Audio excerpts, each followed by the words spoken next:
ఒక్క ఆలయాన్ని 17 సార్లు ధ్వంసం చేసినా అది మళ్ళీ మళ్ళీ ఎలా నిలబడింది?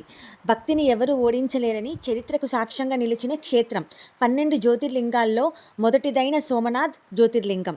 గుజరాత్ రాష్ట్రంలోని ప్రభాస క్షేత్రంలో అరేబియా సముద్రం తీరంలో శివుని అనంత జ్యోతి ఇక్కడ వెలుగుతుంది. ప్రజాపతి దక్షుడు 27 కుమార్తెలు ఉన్నారు. వీరే మనకు తెలిసిన 27 నక్షత్రాలు. వారందరినీ చంద్రుడు వివాహం చేసుకున్నాడు. కానీ చంద్రుడు రోహిణిపై ఎక్కువ ప్రేమ చూపించాడు. మిగిలిన కుమార్తెలు బాధపడడంతో దక్షుడు కోపంతో శపించాడు, నీ కాంతి క్షీణించిపోగాక అని. ఆ శాపం వల్ల చంద్రుడు రోజుకు రోజుకి తన తేజస్సు కోల్పోయాడు.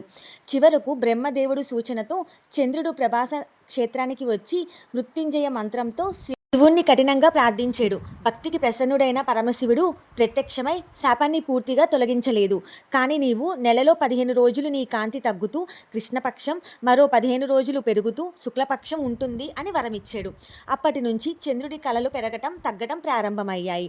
కృతజ్ఞతగా చంద్రుడు ఇక్కడ శివలింగాన్ని ప్రతిష్ఠించాడు. అందుకే దీనికి పేరు సోమనాథ్, అంటే చంద్రుని నాథుడు. పురాణాల ప్రకారం ఈ ఆలయం 4 యుగాల్లో 4 సార్లు నిర్మించబడింది. సత్యయుగంలో చంద్రుడు బంగారంతో, త్రేతాయుగంలో రావణుడు వెండితో, ద్వాపర యుగంలో శ్రీకృష్ణుడు చందనంతో, కలియుగంలో రాజులు రాతితో నిర్మించారు. ఇది కేవలం ఆలయం కాదు, యుగాల చరిత్ర. చరిత్రలోకి వస్తే సోమనాథ్ ఆలయం అనేక దాడులకు ఎదుర్కొంది. క్రీస్తు శకం 1024లో మొహమ్మద్ గజనీ భారీ దాడి చేసి ఆలయాన్ని ధ్వంసం చేశాడు. ఆ తర్వాత కూడా అల్లావుద్దీన్ ఖిల్జీ, ఔరంగజేబ్ వంటి అక్రమదారులు పదే పదే కూల్చివేశారు. కానీ ప్రతిసారి హిందూ రాజులు ఆలయాన్ని తిరిగి నిర్మించారు. భక్తికి ఎవరు సాటి లేరని సోమనాథ్ నిరూపించింది. భారతదేశానికి స్వాతంత్రం వచ్చిన తర్వాత సర్దార్ వల్లభాయ్ పటేల్ సోమనాథ్ శిథిలాలను చూసి ఆలయాన్ని పునర్నిర్మించాలని సంకల్పించారు. 1951లో ప్రస్తుత అద్భుతమైన చాణక్య శైలిలో సోమనాథ్ ఆలయం మళ్ళీ నిర్మించబడింది. సోమనాథ్ కేవలం ఆధ్యాత్మిక క్షేత్రమే కాదు, మన పూర్వీకుల సైన్స్ నిదర్శనం. ఆలయ ఆవరణలో ఉన్న బాణస్తంభంపై ఒక బాణం గుర్తు ఉంటుంది. ఇది సముద్రం వైపు చూపిస్తుంది.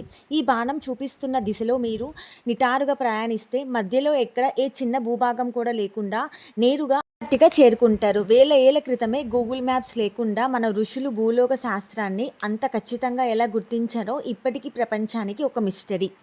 సోమనాథ్ ఒక పుణ్యక్షేత్రం మాత్రమే కాదు, భారతీయుల ఆత్మగౌరవానికి చిహ్నం.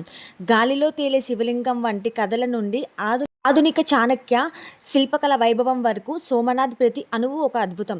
మీకు అవకాశం దొరికితే తప్పకుండా ఈ క్షేత్రాన్ని దర్శించుకోండి. ఈ వీడియో నచ్చితే లైక్ చేసి, షేర్ చేసి, కామెంట్ చేయండి.